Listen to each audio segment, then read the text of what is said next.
ಮಹಾದೇವಿ ಅಮ್ಮ ಶ್ರೀ ಚಕ್ರವಾಸಿನಿ. ಎಲ್ಲ ಕೊಲೆಗಳು ನಡೆದಿರೋದು ತ್ರಿಶೂಲದಿಂದಾನೆ. ಯಾರೋ ಏನೋ ಹೇಳಿದ್ರು ಅಂತ ಹೇಳಿ ತ್ರಿಶೂಲ ಪರೀಕ್ಷೆ ಕೊಡ್ಬೇಕು ಕೊಡಿ ಅಂತ ಇವತ್ತು ಕೇಳ್ತೀರಾ, ನಾಳೆ ದಿವಸ ಅಮ್ನೋರ್ನೇ ಕೊಡಿ ಪರೀಕ್ಷೆ ಮಾಡಬೇಕು ಅಂತ ಹೇಳ್ತೀರಾ. ಕಾಲ ಬಂದ್ರೆ ಅದನ್ನು ಮಾಡ್ಬೇಕಾಗುತ್ತೆ. ಸರ್ಕಾರದ ಅಧಿಕಾರಿನ ಈ ರೀತಿ ಅವಮಾನ ಮಾಡಿ ತಪ್ಪು ಮಾಡ್ತಿದ್ದೀರಾ. ಬಿಡಿ ಶಾಸ್ತ್ರಿಗಳೇ. ದೇವಸ್ಥಾನದೊಳಗಡೆ ಹೆಜ್ಜೆ ಇಡಬಾರದು. ಇಟ್ಯೋ ಸಿಗದ ತೋರಣ ಕಟ್ಟಿಬಿಡ್ತೀನಿ.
ನಿಮ್ಕಳೆ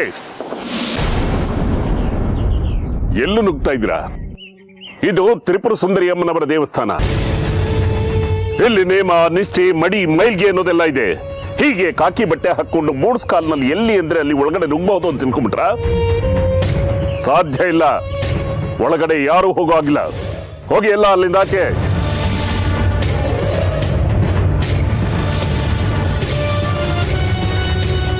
ಹೋಗ್ತಾ ಇರ್ಬೇಕು. ಶಾಸ್ತ್ರಿಗಳೇ, ದಯವಿಟ್ಟು ಅರ್ಥ ಮಾಡ್ಕೊಳ್ಳಿ. ನಮಗೆ ಮೇಲವರಿಂದ ಆಜ್ಞೆ ಆಗಿದೆ. ಅವರು ಹೇಳ್ದಾಗೆ ನಾವು ಮಾಡದೆ ಹೋದ್ರೆ ನಾವು ಕೆಲಸ ಕಳ್ಕೋಬೇಕಾಗುತ್ತೆ. ನೀವು ಯಾಕೆ ಇಷ್ಟು ಹಠ ಮಾಡ್ತಾ ಇದ್ದೀರಿ? ಒಂದು ತ್ರಿಶೂಲ ತಾನೇ, ಕೊಟ್ಬಿಡಿ. ಅದನ್ನ ನಾವೇನು ಶಾಶ್ವತವಾಗಿ ಇಟ್ಕೊಳ್ಳಲ್ಲ. ಪರೀಕ್ಷೆ ಮಾಡಿ ವಾಪಸ್ ಕೊಟ್ಬಿಡ್ತೀವಿ. ಮೂರ್ಖರು ನೀವೆಲ್ಲ. ಆ ಮಹಾತಾಯಿ ಅಂದ್ರೇನು, ಮಹಾತಾಯಿ ದೇವಸ್ಥಾನ ಅಂದ್ರೇನು ನಿಮ್ಗೆ ಏನಾರು ಗೊತ್ತಿದ್ಯಾ? ದೇವ್ರಿಲ್ಲ ದಿಂಡ್ರಿಲ್ಲ. ಕಾಕಿ ಬಟ್ಟೆ ಹಾಕೊಂಡು ಮಾತ್ರಕ್ಕೆ ಎಲ್ಲಿ ಅಂದ್ರೆ ಅಲ್ಲಿ ನುಗ್ಗಬಹುದು ಅಂತ ತಿಳ್ಕೊಂಡ್ಬಿಟ್ಟಿದ್ದೀರಾ? ಸಾಧ್ಯನೇ ಇಲ್ಲ. ಇವತ್ತು ಅಮ್ಮನವ್ರ ತ್ರಿಶೂಲ ಕೇಳ್ತೀರಾ, ನಾಳೆ ಅಮ್ಮನವ್ರನ್ನ ಕೇಳ್ತೀರಾ ಪರೀಕ್ಷೆ ಮಾಡ್ಕೊಡ್ತೀವಿ ಅಂತ ಅಂದ್ಬಿಟ್ಟು. ಇದೆಲ್ಲ ಇಲ್ಲಿ ನಡೆಯೋದಿಲ್ಲ. ನೀವು ನನ್ನ ಮಾತು ಕೇಳಲಿಲ್ಲ ಅಂತ ಅಂದ್ರೆ ಪರಿಣಾಮ ನೆಟ್ಟಿಗಿರಲ್ಲ. ಹೋಗ್ಬಿಡಿ, ಹಾಗೆ ಹೋಗ್ತಾ ಇರ್ಬೇಕು.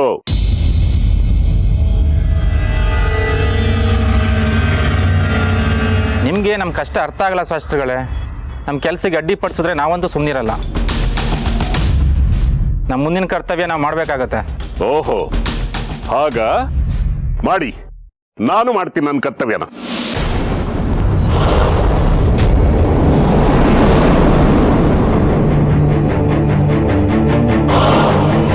ನನ್ನ ಎದೆ ಮೇಲೆ ಕಾಲಿಟ್ಟು ನನ್ನ ಪ್ರಾಣ ತೆಗೆದು ಆಮೇಲೆ ಒಳಗೆ ಹೋಗಿ.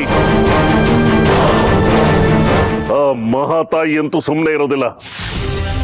ನಿಮ್ಮನ್ನೆಲ್ಲ ಸುಟ್ಟು ಭಸ್ಮ ಮಾಡ್ಬಿಡ್ತಾಳೆ. ಹಾಗೆ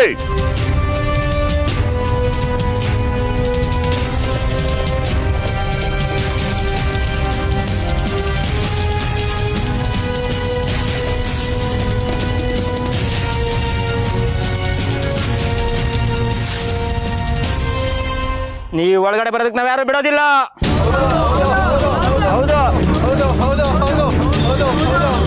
ವಿರೂಪಾಕ್ಷಶಾಸ್ತ್ರಿಗಳಿಗೆ, ಅಮ್ಮನವ್ರಿಗೆ, ವಿರೂಪಾಕ್ಷಶಾಸ್ತ್ರಿಗಳಿಗೆ, ಅಮ್ಮನವ್ರಿಗೆ, ತ್ರಿಪುರ ಸುಂದರಿ ಅಮ್ಮನವ್ರಿಗೆ, ವಿರೂಪಾಕ್ಷಶಾಸ್ತ್ರಿಗಳಿಗೆ, ತ್ರಿಪುರ ಸುಂದರಿ ಅಮ್ಮನವ್ರಿಗೆ, ತ್ರಿಪುರ ಸುಂದರಿ ಅಮ್ಮನವ್ರಿಗೆ, ತ್ರಿಪುರ ಸುಂದರಿ ಅಮ್ಮನವ್ರಿಗೆ, ತ್ರಿಪುರ ಸುಂದರಿ ಅಮ್ಮನವ್ರಿಗೆ, ವಿರೂಪಾಕ್ಷಶಾಸ್ತ್ರಿ ಅವ್ರಿಗೆ, ಅಮ್ಮನವ್ರಿಗೆ, ವಿರೂಪಾಕ್ಷಶಾಸ್ತ್ರಿ ಅವ್ರಿಗೆ, ತ್ರಿಪುರ ಸುಂದರಿ ಅಮ್ಮನವ್ರಿಗೆ.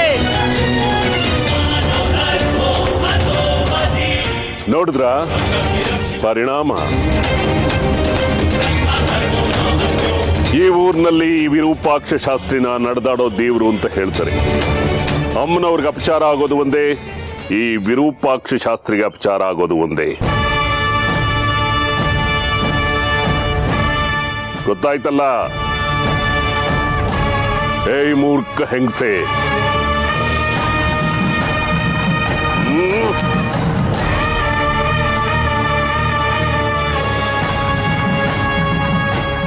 ಅಮ್ಮನವ್ರನ್ನೇ ಪರೀಕ್ಷೆ ಮಾಡೋದಕ್ಕೆ ನೋಡ್ತೀಯ? ಹೋಗ್ತಾ ಇರೋ ಇಲ್ಲಿಂದ. ನೀವು ಅಷ್ಟೇ ಏನ್ ಮುಖ ನೋಡ್ತೀರಾ? ಹೋಗ್ತಾ ಇರಿ, ಹೋಗಿ ಹಿಂದೆ ಹೋಗಿ.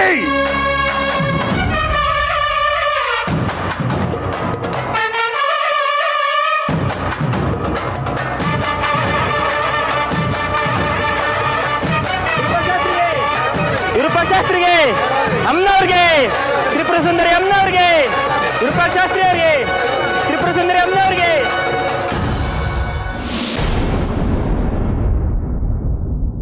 ನಮಗಿದೆಲ್ಲ ಬೇಕಿತ್ತಾ?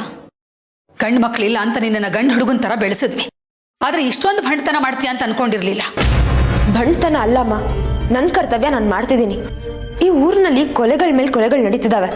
ಇದನ್ನೆಲ್ಲ ಅಮ್ಮನವ್ರ ತಲೆಗೆ ಕಟ್ತಿದ್ದಾರೆ. ನಮ್ಮ ದೇಶ ಮೂಢನಂಬಿಕೆಗಳು ಕೊಂಪೆ ಆಗಿದೆ. ಇದನ್ನೆಲ್ಲ ಹೀಗೆ ಬಿಟ್ರೆ ಜನ ಅಂಧನಂಬಿಕೆಗಳೆಲ್ಲ ಮಲಗೋಗ್ಬಿಡ್ತಾರಷ್ಟೇ. ಅಲ್ಲಮ್ಮ, ಅದೆಲ್ಲ ನಮ್ಗೆ ಯಾಕಮ್ಮ? 100ಕ್ಕೆ 90 ಜನ ಹೀಗೆ ಬದುಕ್ತಾ ಇದ್ದಾರೆ. ಅವ್ರಿಗೆಲ್ಲ ಇಲ್ದಾರ ಉಸಾಬರಿ ನಿನ್ಗೆ ಯಾಕಮ್ಮ? ನೋಡು, ನೀನು ಈ ಊರಿನ ದೇವತೆ ತಂಟೆಗೆ ಹೋಗಬಾರ್ದು ಅಷ್ಟೇ. ಹೌದು ಕಣೆ, ಎಲ್ಲ ಜವಾಬ್ದಾರಿ ನೀನೇ ಹೊತ್ಕೊಂಡಿದೀಯಾ? ಯಾಕೆ ನಿನ್ನ ಮೇಲಿನ ಅಧಿಕಾರಿಗಳಿಗೆ ಈ ಜವಾಬ್ದಾರಿ ಇಲ್ವಾ? ಎಲ್ಲರೂ ಅವ್ರವ್ರ ಕರ್ತವ್ಯನ ಮಾಡ್ತಿದಾರಮ್ಮ. ಯಾರಿಗೆ ಏನೇನು ಕೆಲಸ ಕೊಟ್ಟಿದ್ದಾರೋ ಅವ್ರವ್ರು ಅದನ್ನ ನಿಭಾಯಿಸ್ತಿದ್ದಾರೆ. ಅದಕ್ಕೆ ಇವತ್ತು ಪೊಲೀಸ್ ಪಡೆನ ಕರೆಸಿದ್ದು. ಇವರೆಲ್ಲ ಸುಲಭವಾಗಿ ಬಗ್ಗಲ್ಲ ಅಂತ. ನೀವು ಬರೀ ನನ್ನ ಬಗ್ಗೆನೇ ಯೋಚನೆ ಮಾಡ್ತಿದ್ದೀರಾ. ಆ ಕೊಲೆಗಾರ ಅಮ್ಮನವ್ರ ಹೆಸರು ತಗೊಂಡು ಕೊಲೆಗಳನ್ನ ಮಾಡ್ತಿದ್ದಾನೆ. ವಿರೂಪಾಕ್ಷ ಶಾಸ್ತ್ರಿಗಳು ದಬ್ಬಾಳಿಕೆ ಮಾಡಿ ನಮ್ಮನ್ನೆಲ್ಲ ಬೆದರಿಸಿದ್ದಾರೆ. ನೀವು ಭಾವನಾತ್ಮಕರಾಗಿ ನನ್ನನ್ನ ಬೆದರಿಸ್ತಿದ್ದೀರಾ. ನೋಡಮ್ಮ, ನೀನು ಏನೇ ವಾದ ಮಾಡಿದ್ರು ನನಗೆ ನೀನು ಮಾಡ್ತಾರೋ ಕೆಲಸ ಇಷ್ಟ ಇಲ್ಲ. ಈಗಲೂ ಹೇಳ್ತಾ ಇದ್ದೀನಿ, ನೀನು ಕೆಲಸನ ಬೇರೆಯವ್ರಿಗೆ ವಹಿಸ್ಕೊಟ್ಬಿಡು. ಗಂಟು ಮೂಟೆ ಕಟ್ಕೊಂಡು ಊರಿಗೆ ಹೊರಡೋಣ. ನಂದು ಅದೇ ಮಾತು ಕಣೆ. ದಿನ ಮುಳ್ಳಿನ ಮೇಲೆ ನಿಂತ್ಕೊಂಡು ಬದುಕಕ್ಕಾಗಲ್ಲ. ನೀನು ಮನೆಯಿಂದ ಆಚೆ ಹೋದ್ರೆ ಸಾಕು, ನೀನು ಬರೋವರೆಗೂ ಜೀವನ ಕೈಯಲ್ಲಿ ಹಿಡ್ಕೊಂಡಿರ್ತೀವಿ. ನೀವು ಎಷ್ಟೇ ಹೇಳಿದ್ರು ಅಷ್ಟೇ. ನಿಮಗೆ ಎಷ್ಟು ಆತಂಕ ಇದೆಯೋ ನನಗಷ್ಟೇ ಹಠ ಇದೆ. ನಾನು ರಹಸ್ಯನ ಕಂಡುಹಿಡಿದು ಕೊಲೆಗಾರನ ಹಿಡಿಯೋವರೆಗೂ ಈ ಊರನ್ನು ಬಿಟ್ಟು ಬರಲ್ಲ. ನಿಮಗೆ ಇಷ್ಟ ಇಲ್ಲ ಅಂದರೆ ನೀವು ಹೊರಡಿ, ನನ್ನನ್ನು ತಡಿಬೇಡಿ.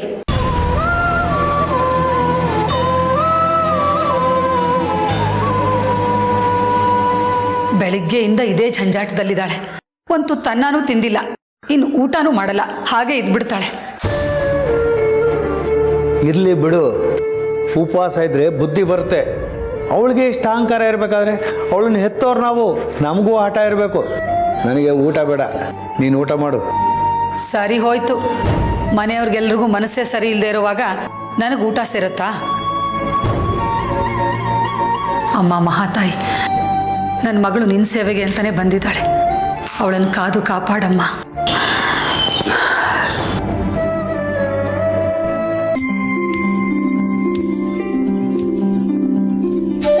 ತಗೋ ತಿನ್ನು.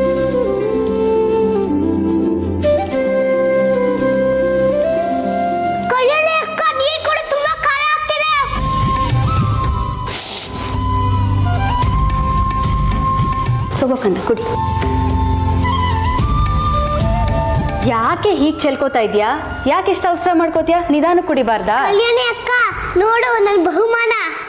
ನಂಗೆ ಗೊತ್ತಿತ್ತು ಬಿಡಮ್ಮ ನಿನಗೆ ಬಹುಮಾನ ಬರೋದು ಅಂತ. ಆದರೂ ನನಗೆ ನಿನ್ನ ಮೇಲೆ ಕೋಪ ಕಣೆ. ಯಾಕೆ ಕಲ್ಯಾಣಿ ಅಕ್ಕ? ಅಲ್ವೇ, ನನ್ನನ್ನು ಶಾಲೆ ಕರ್ಕೊಂಡು ಹೋಗು ಅಂತ ಹೇಳಿ ಆ ರಶ್ಮಿನ್ ಕರ್ಕೊಂಡು ಹೋಗಿದ್ಯಲ್ಲ. ನಾನು ನಿಮ್ಮ ಅಪ್ಪಂಗೆ ಯಾಮಾರ್ಸ್ ಕರ್ಕೊಂಡು ಹೋಗ್ಬೇಕು ಅಂತ ಎಷ್ಟೆಲ್ಲ ಸಿದ್ಧತೆ ಮಾಡ್ಕೊಂಡಿದ್ದೆ ಗೊತ್ತಾ? ನಾನು ಬಂದಾಗ ನೀನು ಇರಲಿಲ್ಲ. ನಿನ್ನ ಕಾಯ್ಕೊಂಡು ಏನಾರೋ ಇರಷ್ಟೊತ್ತಿಗೆ ಅಲ್ಲಿ ಸಂಗೀತ ಸ್ಪರ್ಧೆ ಮುಗ್ದೋಗ್ತಿತ್ತು. ಅದೇ ಸಮಯಕ್ಕೆ ರಶ್ಮಿ ಅಮ್ಮ ಬಂದ್ರು, ಅದಕ್ಕೆ ಅವ್ರ ಜೊತೆ ಹೊಟ್ಟೆ. ನೀನು ಹೋಗಿದ್ದೆ? ಲೇ ಹಿರಣ್ಮಯ್, ನನಗೆ ಬುರ್ಡೆ ಬಿಡ್ತೀಯಾ? ನೀನ್ ದೇವಸ್ಥಾನದ ಹತ್ರ ಬರ್ಲಿಲ್ಲ ಅಂತ ಹುಡ್ಕೊಂಡು ನಾನೇ ನಿಮ್ಮ ಮನೆ ಹತ್ರ ಹೋಗಿದ್ದೆ ಗೊತ್ತಾ? ನಾನು ಮನೆಯಿಂದ ಹೋಗ್ಬೇಕಾದ್ರೆ ಅಜ್ಜಿ ಏನೋ ಕೆಲಸ ಹೇಳ್ಬಿಡ್ತು, ಅದಕ್ಕೆ ಸ್ವಲ್ಪ ಎಡವಟ್ಟಾಯ್ತು. ಈಗ ಅದನ್ನೆಲ್ಲ ಬಿಟ್ಟಾಕು. ನೋಡು ಎಷ್ಟು ಚೆನ್ನಾಗಿದೆ ಈ ಬಹುಮಾನ. ಚೆನ್ನಾಗಿದೆ ಕಣೆ, ಎಷ್ಟು ಚೆನ್ನಾಗಿ ಹಾಡ್ತೀಯ ನೀನು. ಬಹುಮಾನ ನಿನ್ಗಲ್ದಿರ ಇನ್ಯಾರಿಗೆ ಬರಕ್ ಸಾಧ್ಯ ಹೇಳು? ಗೆದ್ದೆ ದಿನ ಖುಷಿನ ಕಲ್ಯಾಣಿ ಅಕ್ಕ. ಆದ್ರೆ ಇದನ್ನ ಎತ್ತಿಟ್ಕೊಳ್ಳೋದೇ ಒಂದು ಸಮಸ್ಯೆ. ಏನೇ ಅಂತ ಸಮಸ್ಯೆ ನಿನಗೆ? ಇದನ್ನ ಮನೇಲಿ ಎತ್ತಿಟ್ಕೊಳಕ್ ಆಗ್ತಿಲ್ಲ. ಯಾಕೆ? ಅಪ್ಪಂಗೆ ನನಗೆ ಸಂಗೀತ ಕಲಿಯೋದು ಇಷ್ಟ ಇಲ್ಲ. ಈ ಬಹುಮಾನ ಅವ್ರಿಗೇನಾದ್ರು ತೋರಿಸಿದ್ರೆ ಅಷ್ಟ ಆಮೇಲೆ ನನ್ನ ಬಡ್ದಾಕ್ಬಿಡ್ತಾರೆ. ಓ ಹೌದಲ್ವಾ, ಇದೊಂದು ಸಮಸ್ಯೆ ಇದೆ. ಅದಕ್ಕೆ ಅಕ್ಕ ಇದನ್ನ ನಿಮ್ಮನೇಲೆ ಇಟ್ಕೊಂಡ್ಬಿಡು. ಲೇ ಹಿರಣ್ಮಯ್, ನೀನ್ ಗೆದ್ದಿರೋ ಬಹುಮಾನನ ನಾನು ಇಟ್ಕೊಂಡ್ರೆ ಏನೇ ಚೆನ್ನಾಗಿರುತ್ತೆ. ಇನ್ನು ನೀನು ಇದನ್ನ ನಿಮ್ಮ ಮನೇಲಿ ಇಟ್ಕೊಂಡ್ರೆ ದಿನ ಇದನ್ನ ನೋಡ್ತಾ ಇದ್ರೆ ನಿನಗೂ ಒಂದು ಸ್ಫೂರ್ತಿ ಬರುತ್ತೆ. ಹೋದವ್ರಿಗೆ ಬಂದವ್ರಿಗೆ ಎಲ್ಲ ಇದನ್ನ ತೋರಿಸಿ ಸಂತೋಷ ಪಡ್ಬೋದು. ಅದನ್ನ ಬಿಟ್ಟು ಇದನ್ನ ನೀನ್ ನಮ್ಮ ಮನೇಲಿ ಇಟ್ರೆ ನಮ್ಮ ಅಜ್ಜಿ ಇದ್ಯಾವುದೋ ಉಪಯೋಗಕ್ಕೆ ಬರ್ದೇ ಇರೋ ವಸ್ತು ಅಂತ ಹೇಳಿ ಆಚೆ ಎಸೆದ್ಬಿಡ್ತಾರ ಅಷ್ಟೇ. ನೀನ್ ಹೇಳೋದು ಏನೋ ಒಂಥರ ಸರಿ, ಆದ್ರೆ ನಮ್ಮಪ್ಪ ಒಪ್ಪಲ್ವಲ್ಲ. ನಿನಗೆ ಅಂತ ಒಬ್ಳ ಅಮ್ಮ ಆದ್ರೆ ನಿಮ್ಮಪ್ಪ ಇಂಥದಕ್ಕೆಲ್ಲ ಕಮ್ಮಗಿಮ್ಮಕ್ಕನ್ನಲ್ಲ. ಸುಮ್ಮನೆ ನೀನ್ ಹಾಡೋದಕ್ಕೂ ಒಪ್ಕೊಂಡಿರೋನು, ಈ ಬಹುಮಾನ ಇಟ್ಕೊಳ್ಳೋದಕ್ಕೂ ಒಪ್ಕೊಂಡಿರೋನು. ಅದೆಲ್ಲ ಸರಿ, ಆದ್ರೆ ನಂಗೆ ಅಮ್ಮ ಇಲ್ವಲ್ಲ. ನಿಮ್ಮಪ್ಪ ಮನ್ಸು ಮಾಡಿದ್ರೆ ನಿನಗಮ್ಮ ಬರೋದು ಏನು ಕಷ್ಟ ಇಲ್ಲ. ನೀನ್ ಬಲವಂತ ಮಾಡಿ ನಿಮ್ಮಪ್ಪನ ಒಪ್ಪಿಸ್ಬೇಕು ಅಷ್ಟೇ. ಹಾಗಂತ್ಯಾ? ನೀನ್ ಹಠ ಮಾಡಿ ಅಮ್ಮ ಬೇಕೇ ಬೇಕು ಅಂತ ಅಂದ್ರೆ ನಿಮ್ಮಪ್ಪ ನಿನ್ಗೋಸ್ಕರನಾದ್ರೂ ಇನ್ನೊಂದು ಮದ್ವೆ ಆಗಿ ನಿನಗೆ ಅಮ್ಮನ್ ಕರ್ಕೊಂಡ್ಬರ್ತಾನೆ. ಆಗ ನೀನ್ ಎಷ್ಟು ಬಹುಮಾನ ಗೆದ್ರು ಮನೆಯಲ್ಲೇ ಇಟ್ಕೋಬಹುದು. ಈಗ ನಮ್ಮಪ್ಪಂಗಡಿ ನಮ್ಮನೆಗೆ ಒಂದು ಅಮ್ಮನ್ ಕರ್ಕೊಂಡ್ಬರ್ತೀನಿ.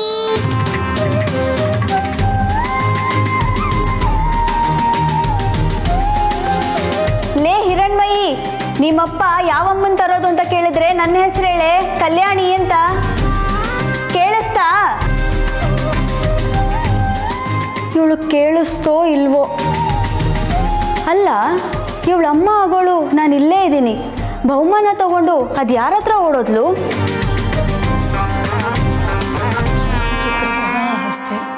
ರೀ, ರಶ್ಮಿನ ಎಬ್ಸಿ ಒಂದು ಲೋಟ ಕಾಫಿ ಕೊಡಿ. ಅಯ್ಯೋ, ಎತ್ರೆ ಕಾಫಿ ಬೇಕು ಅಂತ ಬರ್ತಾಳೆ ಬಿಡೆ. ಅವಳಿಗೇನು ಹೋಗಿ ರಾಜೋಪಚಾರ ಮಾಡ್ಬೇಕಾ? ಅಪ್ಪ ಅಮ್ಮ ಅಂತ ಗೌರವನೇ ಇಲ್ಲ. ಇನ್ನೂ ಕೋಪ ಆರಿಲ್ವಾ ನಿಮಗೆ? ಅವಳದೊಂಥರ ಹಠ ಆದ್ರೆ ನಿಮ್ದೊಂಥರ ಹಠ. ಇಷ್ಟೊತ್ತಿಗಾಗ್ಲೇ ಎದ್ದು ಕೆಲಸಕ್ಕೆ ಹೋಗೋದಕ್ಕೆ ಸಿದ್ಧತೆ ಮಾಡ್ಕೋತಿದ್ಲು. ರಶ್ಮಿ, ರಶ್ಮಿ, ರಶ್ಮಿ, ಏ ರಶ್ಮಿ! ಅಯ್ಯೋ ದೇವ್ರೆ, ಏನಾಗಿದೆಯೇ? ಯಾಕೆ ಹೇಗೆ ನಡುಕ್ತಾ ಇದೀಯಾ? ರೀ, ಬನ್ನಿ ಇಲ್ಲಿ. ಅಯ್ಯೋ ದೇವ್ರೆ, ಏನಿದು? ಅಯ್ಯೋ, ಇದೇನೇ ಮಖದ ಮೇಲೆಲ್ಲ ಆಗಿದೆ? ರಶ್ಮಿ, ಮೈ ಮೇಲೆಲ್ಲ ಆಗಿದೆಯೇನೆ?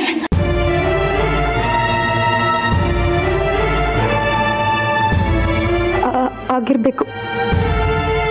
ಸ್ವಲ್ಪ ಕೆರ್ತ ಉರಿ ಇದೆ. ರಶ್ಮಿ, ಅಮ್ಮ ಇದ್ದಿದೆಯಲ್ವೇ? ಈ ಊರಿಗೆ ಬಂದಾಗಿಂದ ಬಡ್ಕೊಂಡೆ, ಅಮ್ಮನವ್ರ ತಂಟೆಗೆ ಹೋಗ್ಬೇಡ, ಅವ್ರ ತ್ರಿಶೂಲ ಎಲ್ಲ ಮುಟ್ಬೇಡ ಅಂತ. ಕೇಳಿದ್ಯಾ ನನ್ನ ಮಾತನ್ನ? ಹೌದು ಮಗಳೇ, ಅಮ್ಮನವ್ರು ಮುನ್ನಿದ್ರೆ ಹಿಂಗೆಲ್ಲ ಆಗೋದು. ಇನ್ನು ಮುಂದೇನಾದ್ರು ಅಮ್ಮನವ್ರ ತಂಟೆಗೆ ಹೋಗ್ಬೇಡ ಕಣಮ್ಮ. ರೀ, ಹೋಗಿ ಎಲ್ಲಿಂದಾದ್ರೂ ಸ್ವಲ್ಪ ಬೇವಿನ ಸೊಪ್ಪು ತಗೊಂಬನ್ನಿ. ಅಮ್ಮನವ್ರ ಹೆಸರು ಹೇಳಿ ಬೇವಿನ ಸೊಪ್ಪು ಕಟ್ಟಿದ್ರೆ ಕಲೆನೂ ವಾಸಿ ಆಗುತ್ತೆ, ತುರ್ಕೆನೂ ಕಮ್ಮಿ ಆಗುತ್ತೆ. ಸರಿನೇ ಜೋಪಾನ. ದೇವ್ರೆ, ನಡುಕ್ತಾ ಇದೆಯಲ್ಲೇ. ಅಮ್ಮ, ಎಲ್ಲದಕ್ಕೂ ಅಮ್ಮನವ್ರನ್ನ ತರಬೇಡಮ್ಮ. ಏನಾಗಿದೆಯೋ ಏನೋ, ಏನೋ ತಿಂದಿದ್ದಕ್ಕೆ ಅಲರ್ಜಿ ಆಗಿರ್ಬೇಕು. ಡಾಕ್ಟರ್ ಹತ್ರ ಹೋದ್ರೆ ಏನು ಮಾಡಬೇಕು ಅಂತ ಹೇಳ್ತಾರೆ, ಎಲ್ಲ ಸರಿ ಹೋಗುತ್ತೆ. ನೀನು ಬೇವಿನ ಸೊಪ್ಪೆಲ್ಲ ನನ್ನ ಮೈಗೆ ಕಟ್ಟಿ ರುದ್ರಕಾಳಿ ಥರ ಮಾಡಬೇಡ. ಮುಚ್ಚು ಬಾಯಿ. ಈಗ ನೀನು ಹೇಳ್ದಾಗ ನಾವು ಕೇಳೋದಲ್ಲ, ನಾವು ಹೇಳ್ದಾಗ ನೀನು ಕೇಳಬೇಕು. ನಿನಗಿಂತ ಎಷ್ಟೋ ಅನುಭವ ನಮಗಿದೆ, ಇಂಥದನ್ನೆಲ್ಲ ಎಷ್ಟೋ ಕಣ್ಣಿಂದ ನೋಡಿದ್ದೀವಿ. ಸೀತಾ, ತಗೋ ಇದನ್ನ. ಮೊದಲು ಗಾಳಿ ಬಿಸು. ಇಲ್ಲೇ ಪಕ್ಕದ ಮನೆಯಲ್ಲಿ ಮರ ಇತ್ತು, ಕಿತ್ಕೊಂಡ್ಬಂದಿದ್ದೀನಿ. ಅಮ್ಮ, ಮಹಾತಾಯಿ ತ್ರಿಪುರ ಸುಂದರಿ, ನನ್ನ ಮಗಳು ತಪ್ಪು ಮಾಡಿದಾಳಮ್ಮ. ಅವಳಿಗೆ ಶಿಕ್ಷೆ ಕೊಡಬೇಡ ತಾಯಿ. ನಿನ್ನ ಮಹಿಮೆ ಏನು ಅಂತ ಅವಳಿಗೆ ಗೊತ್ತಿಲ್ಲ. ಅವಳು ಮಾಡಿರೋ ತಪ್ಪನ್ನು ಹೊಟ್ಟೆಗೆ ಹಾಕೊಂಡು ಅವಳನ್ನ ರಕ್ಷಣೆ ಮಾಡವ ತಾಯಿ. ನನ್ನ ಮಗಳು ಈ ತುರುಕೆ ಉರಿಯಿಂದ ಕಾಪಾಡಿದ್ರೆ ನಿನಗೆ ಅರ್ಶನದ ಅಲಂಕಾರ ಮಾಡಿಸ್ತೀನವ್ವ. ನೀನೇ ಕಾದು ಕಾಪಾಡು ತಾಯಿ, ಕಾಪಾಡು.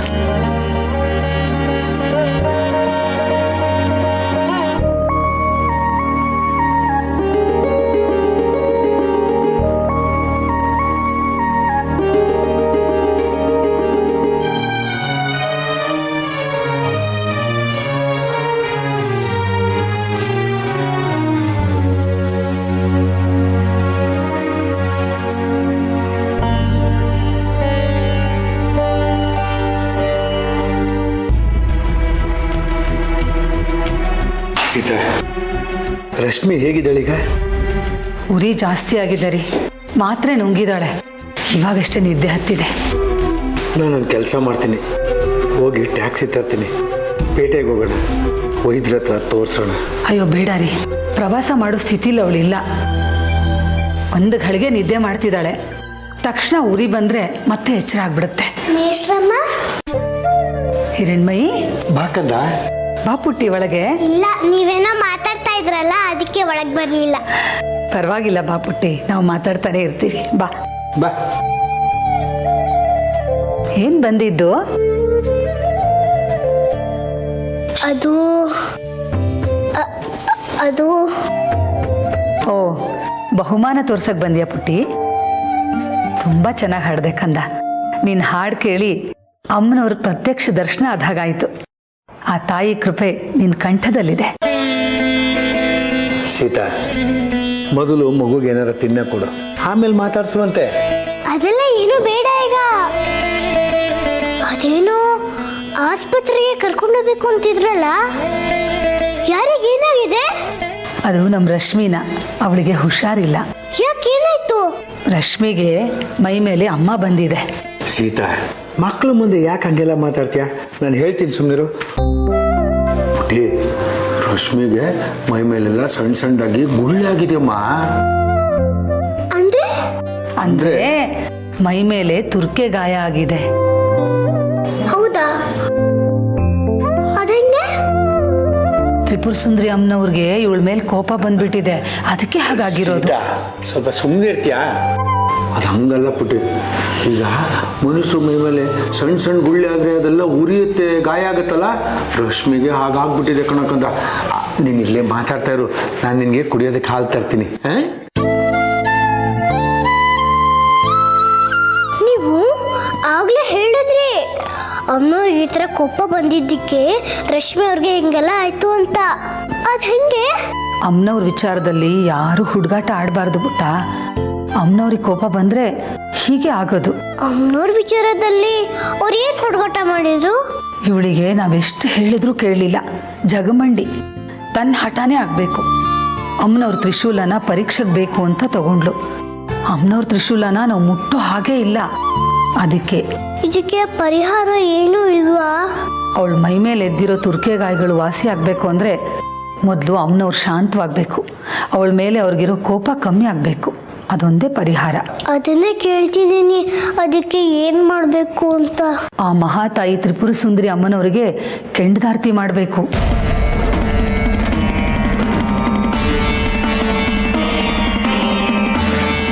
ಆಗ ಅವ್ರಿಗೆ ಇವಳ ಮೇಲಿದ್ದ ಕೋಪ ಕಮ್ಮಿ ಆಗತ್ತೆ. ನಮ್ಮೂರಲ್ಲೂ ಹೀಗೆಲ್ಲ ಆದರೆ ಕಾಳಿ ದೇವಿಗೆ ಕೆಂಡದಾರ್ತಿ ಮಾಡ್ತೀವಿ ಅಂತ ಹರಕೆ ಹೊತ್ಕೋತಾರೆ. ಆಗ ಎಲ್ಲ ವಾಸಿ ಆಗತ್ತೆ. ಸೀತಾ, ಈ ಮಗು ಮುಂದೆ ಬೇಡದಿರೋದನ್ನೆಲ್ಲ ಮಾತಾಡ್ತಾ ನಿಂತಿದೆಯಲ್ಲ. ಅಲ್ಲ, ಹಿಂಗೆ ಮೂಢನಂಬಿಕೆಗಳು ಮಾತಾಡಿಕೊಂಡು ಕೆಂಡದಾರ್ತಿ ಎತ್ಬಿಟ್ರೆ ರಶ್ಮಿಗೆ ಗಾಯ ವಾಸಿ ಆಗುತ್ತಾ? ಪೇಟೆಗೆ ಕರ್ಕೊಂಡೋಗಿ ವೈದ್ಯರ ಹತ್ರ ಔಷಧಿ ಕೊಡಿಸಿದ್ರೆ ಆ ಗಾಯ ಎಲ್ಲ ಒಣಗಿ ಉದುರೋಗುತ್ತೆ. ಇದಕ್ಕೆ ಕನಿಷ್ಠ 2 ರಿಂದ 3 ವಾರ ನರ ಬೇಕು. ಅಲ್ಲಿವರೆಗೂ ಉರಿ ನಿಲ್ಲಲ್ಲ. ನಿನಗೆ ಇವೆಲ್ಲ ಗೊತ್ತಾಗೋದಿಲ್ಲ. ನನ್ನ ಮಾತು ಅವಳಂತೂ ಗಂಭೀರವಾಗಿ ತಗೊಳ್ಳಲ್ಲ, ನೀವು ಗಂಭೀರವಾಗಿ ತಗೋಬೇಡಿ. ಯಾರಿದ್ರ ಮನೇಲಿ? ಹೊರಗೆ ಬನ್ನಿ.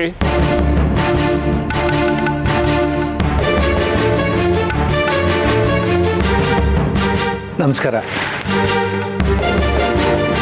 ನಾನು ಇಲ್ಲಿಗೆ ಈ ರೀತಿ ಬಂದಿರೋದ್ರಿಂದ ನಿಮಗೆ ತೊಂದರೆ ಆಗಿದ್ರೆ ಅದಕ್ಕೆ ನಾನೇನು ಮಾಡೋದಕ್ಕಾಗಲ್ಲ.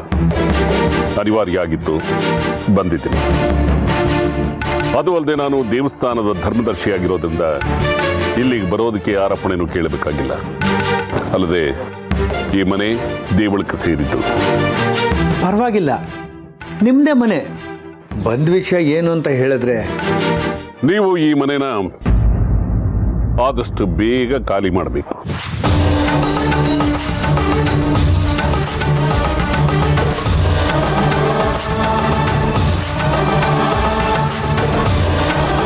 ಏನಿಬ್ರು ಸ್ತಬ್ಧರಾಗ್ಬಿಟ್ರಲ್ಲ, ನಾನು ಹೇಳಿದ್ ಕೇಳಿಸ್ಲಿಲ್ವಾ?